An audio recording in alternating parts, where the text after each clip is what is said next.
Mana hurmatli prezidentimizni 2025-yildagi innovatsion qarori bilan Zomin tuman texnikum huzurida injener maktabi tashkil etildi. Asosiy hamkorimiz hozir mana shu Artel elektronik MChJ bo'ladi. Ular hattoki hozirgi kunda bizni ishlab chiqarish amaliyotiga chiqqan o'quvchilarimiz, aynan shu elektrotexnika sohasida o'qiyotgan o'quvchilarimiz 3.200 minglik oylikga joylashtirildi. Yaqinda undan tashqari 20 ta o'quvchimizni gaz payvandlash yo'nalishlarida xologenik prion trubkalarni sparka qiladigan mutaxassis yetishmas ekan. O'shani o'zaro kelishgan holda ikki tomonlama biz 1 oy davomida o'qitib 20 ta o'quvchimizni 1 millionlik ishga joylashtirdik. Xalqaro ta'lim dasturlarimiz bor. Belarus bilan hamkorligimiz qo'yilgan 2024-yildan beri Avstriya bilan ham qo'yilgan. Bizda mana dars jadvallar ketadi.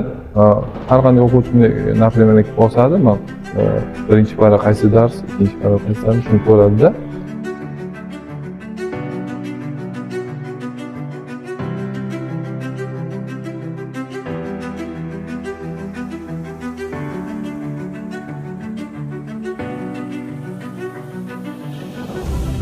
Xonaga kirganimizda mana shu stil, dizayn o'ziga tortadi. Mana xonada Bu xonamiz namozaka informatika, asosan aytishliklar xonasi injener maktabi uchun qilindi. Bu yerda biz dva в одном qildik, ham konferensiya zal qildik-da bu yerda. Biz mana chet el bilan gaplashib turamiz, boshqa ta'limotda hamkorligimiz borliku. Mana shu muhandislik maktabini shu texnikumga tashkil qilish qanchalik to'g'ri bo'ldi? Bu juda zo'r narsa bo'ldi. Endi meni fikrim aynan shu hudud tanlandi deb o'ylaysiz? Nima qulayligi bor edi? Menimcha Zomin tumani hozirgi kunda ishlab chiqarish sanoat zonaga aylanadigan uchun hamma aynan hozirgi kunda bizga juda qulay kelgani mana Artel korxonasini Zomin tumaniga bir qismi kelishi. Bu birinchidan aholini daromadini oshishiga olib keladi. Aholi ishsizlikni oldini oladi va u Artelda bu ishlab chiqarish elektrotexnika sohasiga albatta kadrlar, sifatli kadrlar kerak. O'shanga menimcha bu ta'lim muassasasida injener maktabi tashkil qilish menimcha o'rinli deb bilaman. Sababiki bular bilan ta'lim bilan sanoat uyg'unlashgan bitta maskan bo'ladi, ekosistem. hozirgi kunda Zohir aka Artelda bitiruvchilaringiz yoki o'quvchilardan nechta o'quvchi ishlayapti hozir?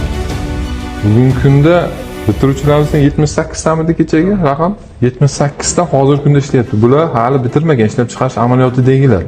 Ertaga amaliyot qiladi, ham ishlaydi, ham daromad topadi. Shunday amaliyot vaqtida ishlab bir yo'la oylik ham olyapti. Hali bu ilgari tarixda bunaqa narsa bo'lmagan. Amaliyotga borgan bola amaliyot stajirovkasini o'tab, qaytib, bitirib, keyin ishga kirganda. Tekin ishchi bo'lib yurgan. Tekin ishchi bo'lib, hozir bir yo'la u amaliyotga borib, ham ishchi sifatida ishlayapti, ham amaliyotchi, plus oylik ham olyapti-da. Bu уже hamma tomonlama byudjetga yaxshi daromad degan. Byudjetiga yaxshi, erta mana bu oylik berayotgani ham korxonaga u qo'lidan nimadir kelyapti. To'g'rimi? Demak, bu yerda olgan bilimlari asqatyapti. Yaqin shunaqa bir hodisa bo'ldi. Biz boya aytdim, xologenik sexiga kadr tayyorlaydi. Ular o'zlari xomashyo berdi. O'zlari ularda ishlatiladigan instrumentlar, gaz payvandlash instrumentlarigacha berdi. Chunki bolalar mana shunda o'rgansin. Bizga kelganda bari shunda ishlaydi. Bo'lishini kelsin. Ko'nikma bo'lsin. Ko'nikma bo'lsin. Mana shunday qilib 20 ta o'quvchimiz bir oyda joyladik. 4 million 200 mingga ishga oldik.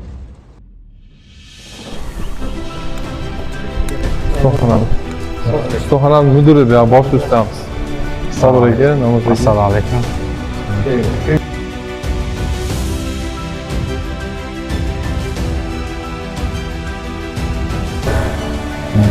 Ko'p chiqarlarni ishlab chiqarib qanday ishlatdingiz bu? Mexanik energiyani elektr energiyaga. Elektr energiyani bu mexanik energiyaga aylantiradi. Gapmi? Bizning o'quv laboratoriya xonasidamiz. Bir guvoh bo'layotganmiz. O'shet. Bu ham xuddi o'shanday xona dublikati, faqat bu yerda siyosiy sanzlar qolmaydi. Virtualniy VRga e'tibor qaratdik, namozaga buyuk. Virtualniy smartphone apparat ko'rgan mana o'qituvchi bir vaqtda o'quvchini qilayotgan ishini ekranda kuzatib turish imkoniyati bor. 6 komplekt olganmiz, bir vaqtda 6 o'quvchi ishlaydi. Mana shu kompyuterlarda o'qituvchi kuzatib turadi. Topshiriq beriladi. Buni nimasi yaxshi? birinchidan ortiqcha rasxodni oldini oladi, xomashyoga rasxod ketmaydi. Bu dastur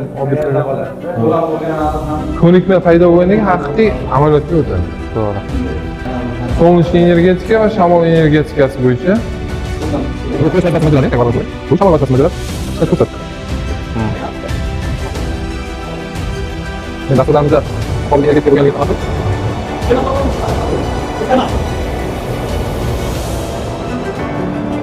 Ajoyib qurilmamiz bor bu yerda. Xohlagan tokimizni xohlagan variantda desa, или bu yerda volt kuchlanish beradi, или tok kuchi amper beradi. Mana misol uchun bemalol ko'tarsak bo'ladi. Men misol uchun bermoqchiman, biror bir telefonda agar qo'yadigan bo'lsam, yo bo'lmasa bir televizorga tok bermoqchi bo'lsam, misol uchun bizga 5 volt kerak bo'lsa, u qurilmada yozilgan 5 volt 2 amper. Men uni keyin amperni o'zgartirishim mumkin bemalol. Necha amper bo'lsa, laboratoriyada xohlagan amperimni, xohlagan voltimni mana shunday.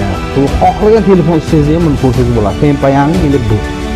Hozir nafaqat telefon istadi. Hozir mana biz to'rt ekranlarni ham remont qilamiz. O'sha to'rt ekranni o'zida ham buni tokini beradigan, o'zi mikrolashib ketadi hamma. Burada hozir yangi kelgan jihozlar mashhurligini mavzuida Sirdaryo Jizzax viloyatida hali yo'q bunday jihoz.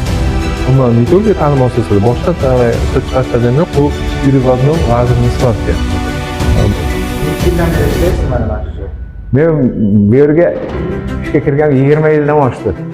20 yildan oshiq bo'ldi. O'zim dastlab ishda shu ishlab chiqarish ta'lim ustasiligida boshlaganman. Kechagi kun bilan bugungi yer bilan osmoncha farq bor. Hozirgi yangi kasblar chiqyapti, o'shalarga yo'l beradigan mutaxassislar tayyorlashga biz harakat qilyapmiz. O'quvchi shunday qiziqadiki, boyagi mana virtual sparkaga, mana lazer sparkaga bitta lazerni o'zi 4 ta bitta shu payvandlash apparatini o'zi bo'ladi. Ham qirqadi, ham payvandlaydi, ham tozalaydi. Mana shu ishlar hammasi bitta apparatda bo'ladi. Ilgarigi mana oddiy sparkalarni ko'ryapsiz, unda o'z tozalash kerak, qulaylikka o'tib ketgan. To'g'ri. Mana shu o'quvchilarning ijodi. Ha. Orqadagini ham ko'rsat. Orqadagi mana qarang. Kelingda. Bu anaqa sal nima transformer yasagan, shundan ham sutcha bo'ladi, ham lesnitsa bo'ladi. Mana shunaqangi bir hozir